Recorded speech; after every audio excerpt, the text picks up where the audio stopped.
Hey, what's up guys? In this new short tutorial, we're going to be covering briefly the new direct Maya fluid rendering support that Redshift added quite a while ago. I just never made a tutorial for it. So in the past, you guys might have seen my older tutorial going over volume shading in Maya. You needed to convert your Maya volumes into a VDB, and now you don't have to do that. You can render Maya volumes directly in Redshift. Um, if you're going to bring in VDBs from Houdini or other apps, then you still need to use that same method where you load up the volume through the VDB container. But in Maya, if you're using the Maya fluids, you can render them directly now. So we're going to actually go over how to do that, since there is a little bit of a trick to it, and some people kind of have been confused how to get it working. So I figured I'd make this short tutorial kind of showing you how to do that. So we're going to use the infamous nuke that everybody knows about. So if we come up to general content browser, under the FX fluid examples and explosions, we've got the nuke. And so this is just so we could have something going really quickly with the pre-built volume. This technique will work obviously with any Maya fluids you guys custom make, but you know, we're not covering how to make Maya fluids. We're just showing you how to get it going with Redshift. So here's our example. We're going to increase the resolution. Let's just do it to 120, and let's just cache out briefly.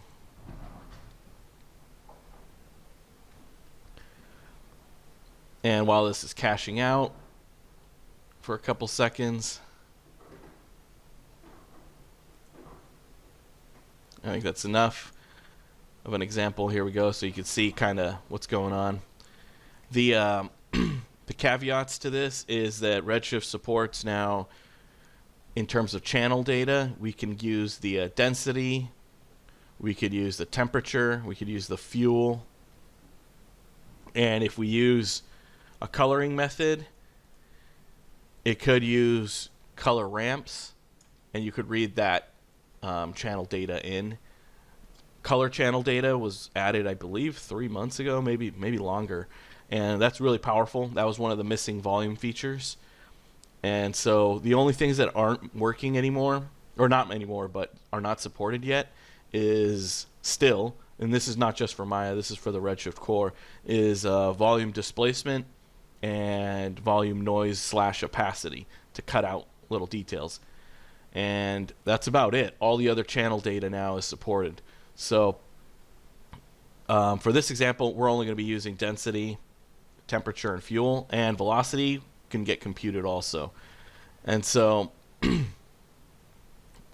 the velocity is automatically, so velocity is the motion blur. This is automatically picked up, so you don't have to worry about anything. You just turn on motion blur and it's going to work. So okay, cool. We've got this scene, so people get this far usually. And using the new Redshift shelf, if you come up here, you could right click. We're going to make an area light, and let's move that into position.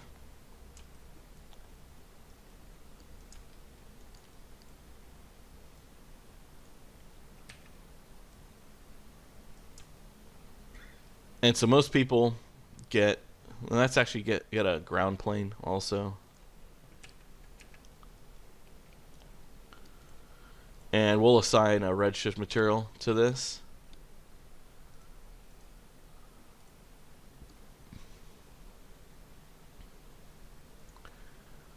And just so you guys know, I'm using Maya 2019. Redshift already supported it since I think the first week it came out.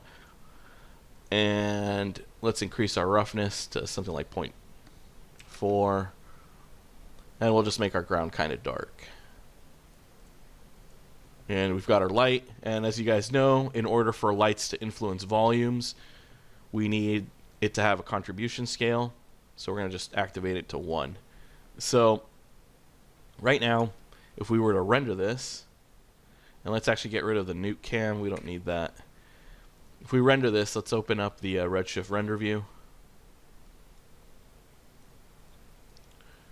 And let's just press play. You'll notice that we have nothing. So there's no volume. So this kind of confuses some people. And actually, let's activate GI also. So let's come up to our render settings, switch over to Redshift, turn on brute force. And so people at this point, this is where people wonder, okay, what do I do next? You know, how do I get this working? And so most people know that you need to assign a volume shader, but this is the part that kind of confuses them. They right click it and they go to assign a new material. They go to Redshift, and then they'll notice, hey, there's no option for the Redshift volume. And the reason is because Maya detects this as a volume and not actual geometry or an object. So that's why it's not showing up here. So the only way to get this to work is we actually have to make it first. So let's open up the hypershade.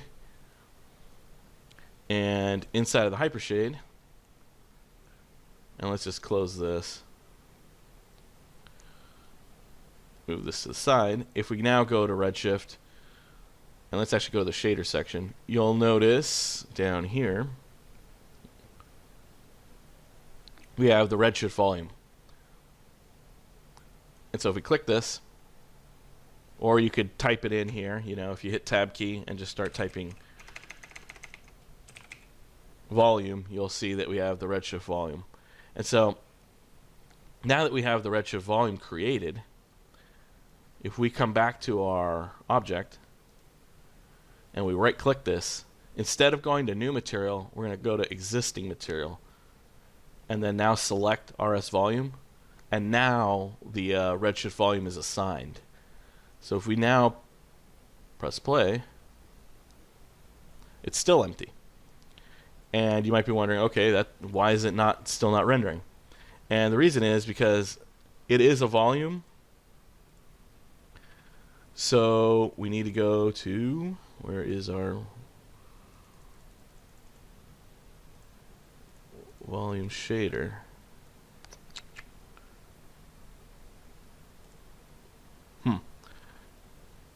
Okay, I guess I can't go to it up there. So let's go back into the hypershade here.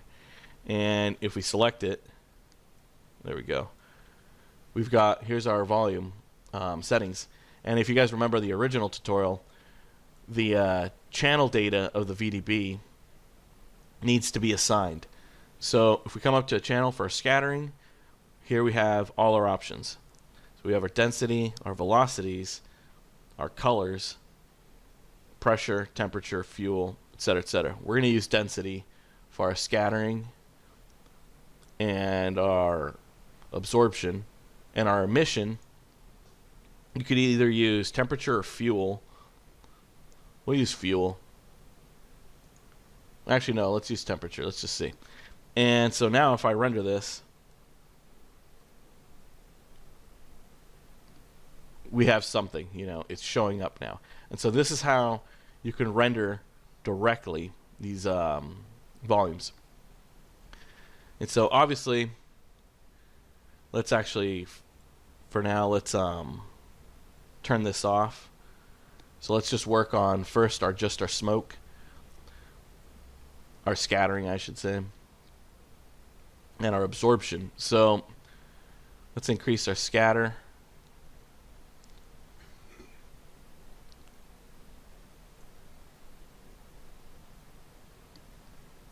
And let's actually activate our emission again. Our temperature, I should say. And let's drop in a ramp in here and adjust the colors. So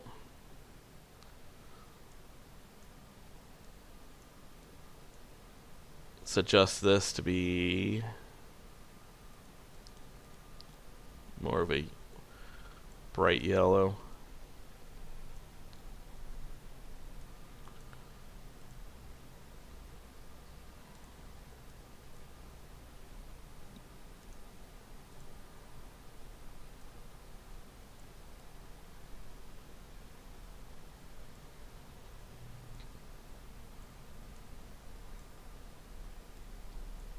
And as you can see, as we start manipulating this, our shader starts updating live. And so the idea is that you're going to be, manipulating your settings to get this to work how you want it to. And actually, if we were to hide this light or disable the contribution, let's just say, put this down to 0, the emission light is still coming out of the volume. So if we actually hide the entire light, let's just turn it off, you'll see that the ground is still kind of glowing.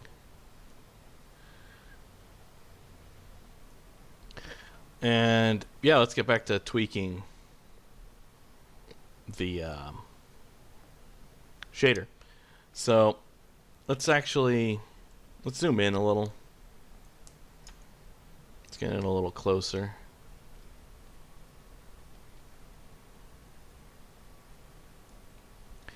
And let's keep adjusting this. So let's shift the black a little further up. And let's move this here. Let's get a red going. Actually, let's open up the ramp a little bigger again. Let's make this a red.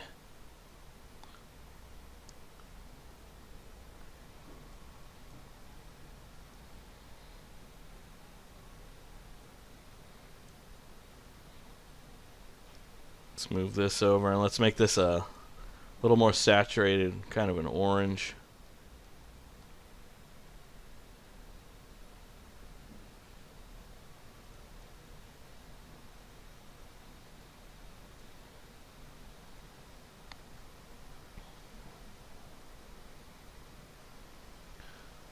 Let's shift this way.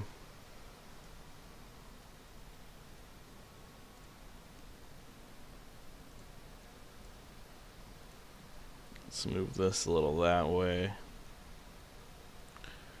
Okay, cool. So this is a good little kind of a fire ramp that we've got going on. And actually, let's see what it looks like if we use fuel instead of temperature. Okay, you can't really see much. And that might actually be due to our density. So let's see if we drop our absorption, what happens. So we do have something going on in there.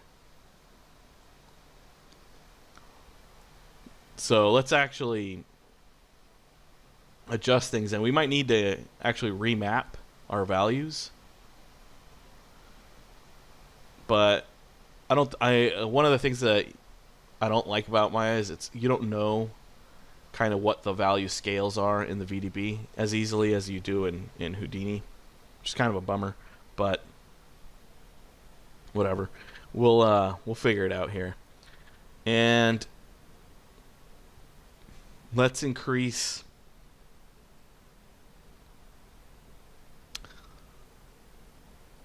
our absorption so we can have some thicker smoke values. Let's just try 50. So okay, now we've got some really dark, strong smoke. But let's also increase our scattering because we want some of the light to scatter inside of there. So let's increase these equally, 50-50. And now you can see that we've got some dense smoke. So let's actually go back to our light. Make sure, okay, we've got contribution. It's on. And let me switch over to Rec 709. Let's activate some of the bloom and post effects looking stuff. Alright. And let's actually change our light color too. Let's just use temperature. So it's a little cool, so it'll contrast with the colors inside. And it might be a little too strong, so let's go with I don't know, 25.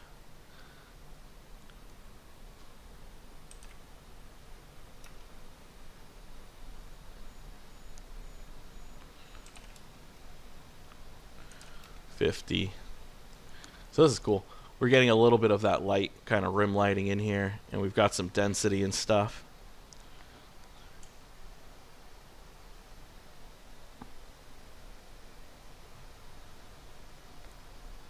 And let's see what happens. If I disable contribution and we increase it, you'll see how it's the light is having an influence on the surface. So yeah, let's go back to the volume shader.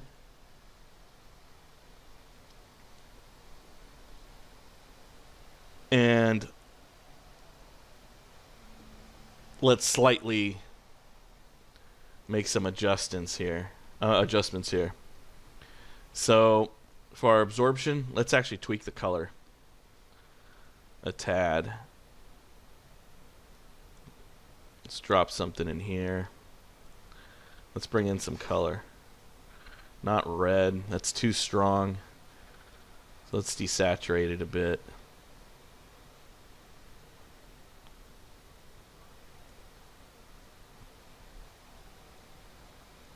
And let's shift that this way.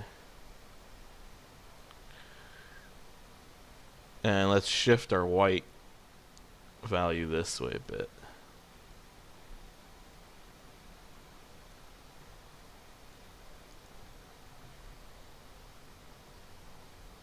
Okay, and let's increase now our emission so that the light kind of comes through. So let's try a value at 10. Okay, yeah, this looks pretty good. And maybe we'll kick this down just a bit more on the desaturation.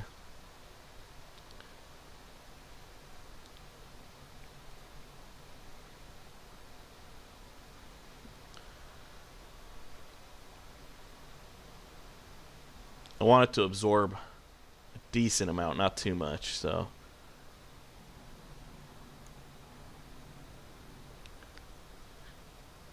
maybe something like that. Looks pretty good. And let's just switch over to temperature, just to see what we get. Yeah, that's way too intense.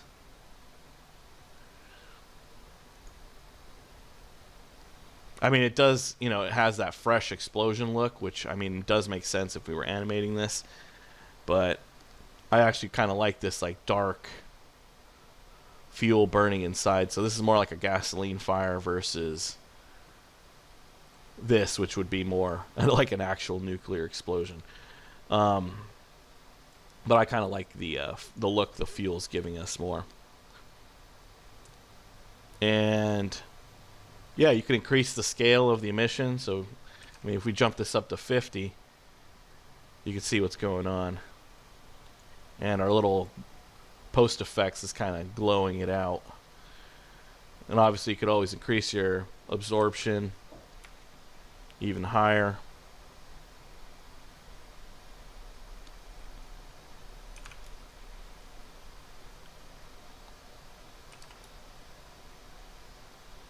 And, you know, just play around with it.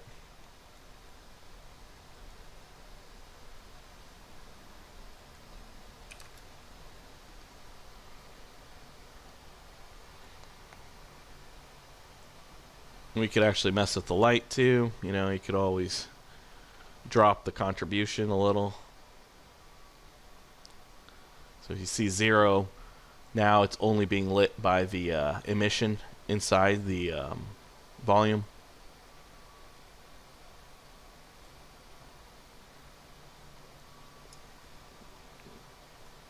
Cool. I mean, as you can see, it's... Oops. It's rendering. And our light might be a little too strong and too big.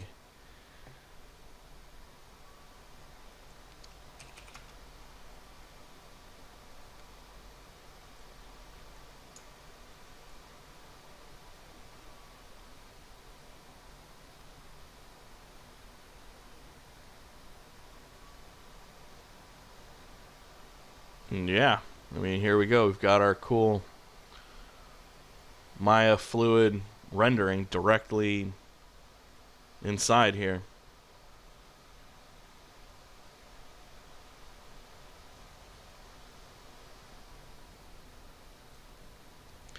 You know, we could always adjust the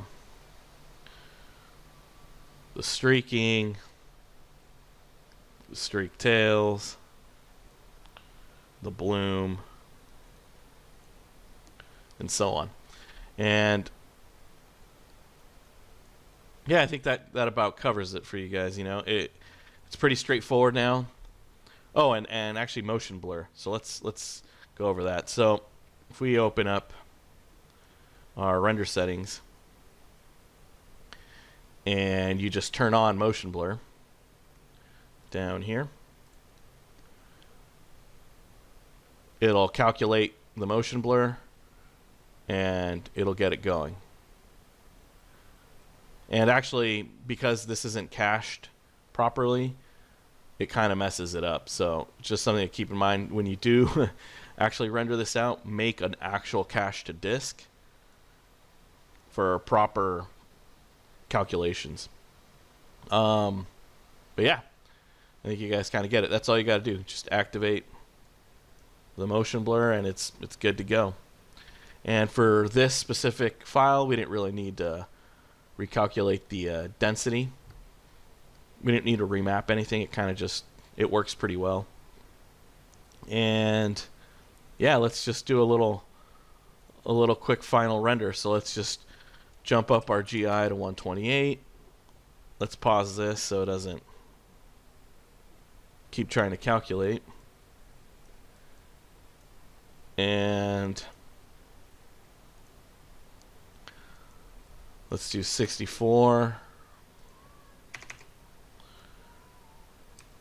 05.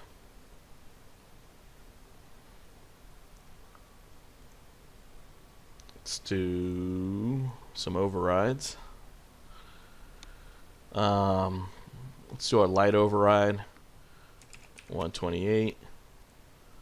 Volume override of 256. And actually our GI should probably be higher. It says GI is actually where a lot of the volume noise comes from, not from the actual volume samples. And let's make this 720p just for our example. I mean, we could probably do 1080 and it still wouldn't take that long. And let's just hit render and see what happens.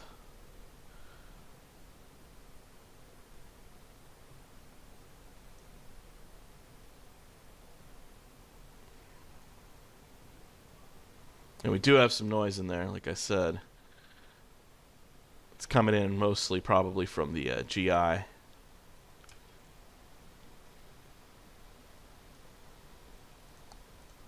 So let's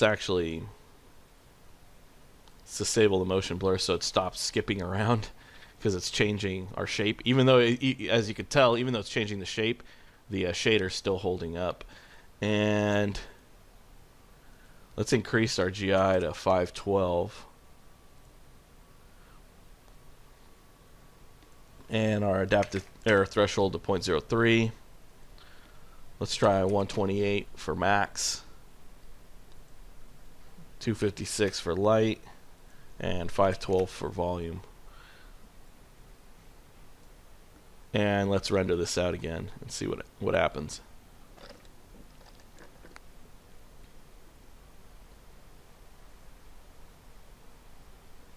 And yeah, it's looking cleaner. But there is still some noise in there. And that's likely from the GI. But I mean, look at this. This is already 1080p.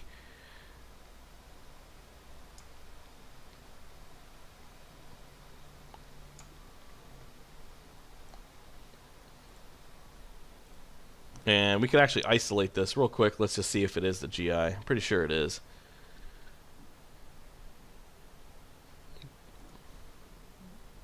If we were to bump this up to, let's just try something way higher, 2048. And let's just see what happens. I'm pretty sure it's the GI though.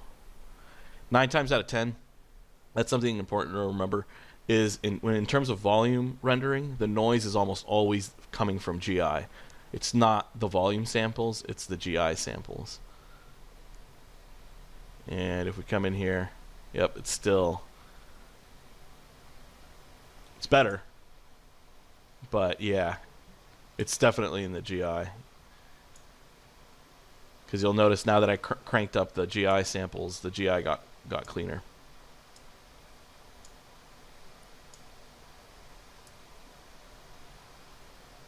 And I mean, at 1080p, yeah, this is probably acceptable noise. You could probably clean it up a little in post.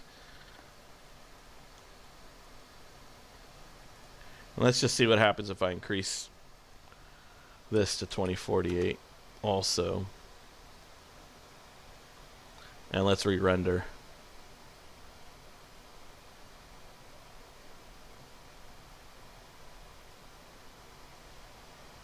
Yeah, it didn't make much of a difference, as you can see. So this is what I usually tell people when they're wondering, why is my volumes noisy? It's probably not your volume samples. Your volume samples usually don't have to be that high. What it typically is your GI. And that's just due to how complicated global illumination is inside of volumetrics. It's the way it is. So we could probably switch over to Irradiance point cloud and get some better results than pure brute force for this.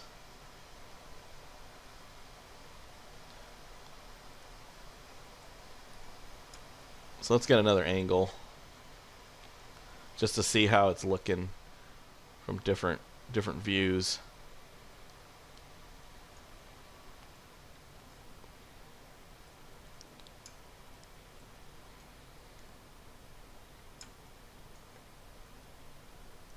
And let's render this out.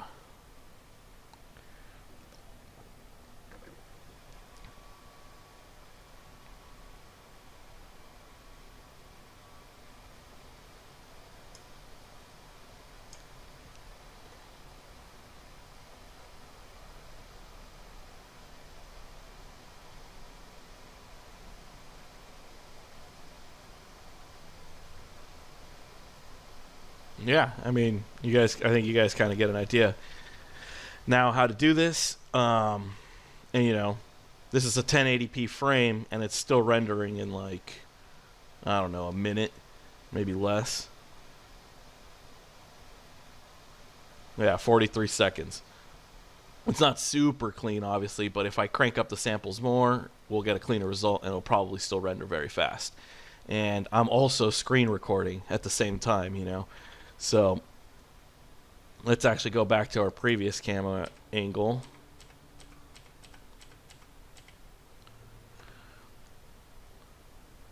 And let's just crank up our GI samples even higher. Let's just do 4096. And another word of advice for a lot of users, I noticed a lot of people are scared to crank up these sample settings. Don't be. Because Redshift uses the full sample number, and other engines like Arnold and V-Ray, they use subdivisions, which are exponential numbers. So what do I mean by that? What I mean by that is, let's bring up the calculator just so you guys can see it. So 4096 GI samples sounds like a lot if you're coming from another render engine. But what that really means is, if you're an Arnold or V-Ray, that means 64 subdivisions, because it's an exponent, so it's 64 times 64, 4096. That's not that much. You know, if you're coming from another engine, you're going to be like, oh, 64 samples. That's what I usually use. I'm not going to use, 4096. It's the same thing. It's just Redshift gives you the full number to type in, while other engines give you an exponent, right? So if you were to do in Arnold 128, that's 128 times 128. That's 16,000 samples. So just something to keep in mind, that Redshift uses the full sampling number. So don't be scared to type in, big numbers. That's just how Redshift works. So 8192 is a big number, but in real sampling terms, if you were to compare it to other engines, it's not that much. So let's actually, now that we've got that high, let's just see what happens, and let's render.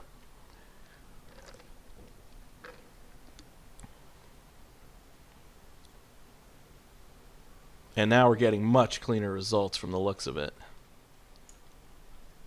Yeah, so this is already a lot cleaner. Yep, look at this. And all we did was we increased the GI samples to 8192, which sounds like a lot, but it really isn't in Redshift terms, especially when you're dealing with complicated stuff like this, like volumes. And sure, it's going to get a little bit slower, but I bet you this is still going to render in 2 minutes, 3 minutes, maybe less. I mean, I don't know. But it's not going to take that long. As you can see, it's already going right through it. And you don't really need that big max samples. Max samples, everyone for some reason thinks you need to crank this up. You don't. This could stay, I never really go over 128, maybe 512. And unless you're using a lot of motion blur or depth of field, then you crank this up. But besides that, 128 is perfectly good. What you want to have big numbers is your GI, your lights, your volumes, your refraction, your reflection. All these things, they could have big numbers. And your overall performance is still going to be good, because it's focusing the ray firing on specific sample sections that need it. So for our volume, we didn't need more samples and anything else except for GI. And so there we go. It's focusing almost all the samples of GI on the volume. And as soon as it goes outside of there, it's just rendering really quick. And if we come in here, I mean, yeah, we're getting much cleaner results. It's basically noise-free. It's just you can see the voxels. And that's just because the resolution of my VDB up here, I only did 120. If you want higher quality volumes, you obviously increase this.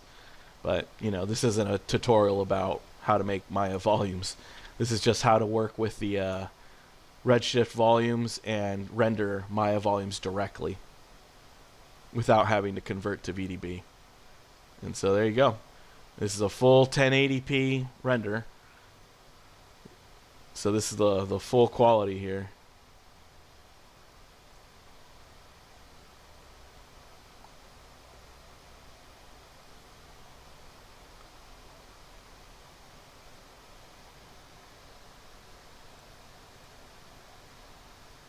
And like I mentioned, you guys could increase those streaks. Get some cool bloom and glare and all that stuff that everybody likes.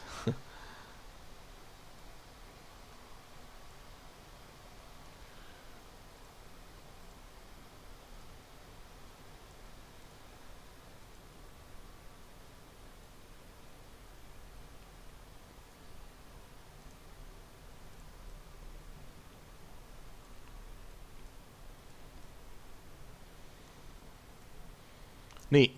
All right, guys. So hopefully, this quick little 30-minute tutorial kind of explains how to make volume renders. And I also kind of go over how to clean up the noise a little bit. And just how they work in general. And so hopefully this helps you guys that are looking at how to render volumes inside of Maya directly using Redshift. So that said, thanks again everybody who supports my YouTube channel and everybody that's on my Patreon. Really appreciate it.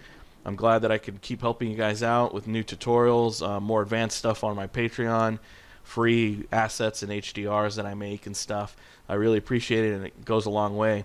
And I look forward to making new cool tutorials for you guys. Thanks.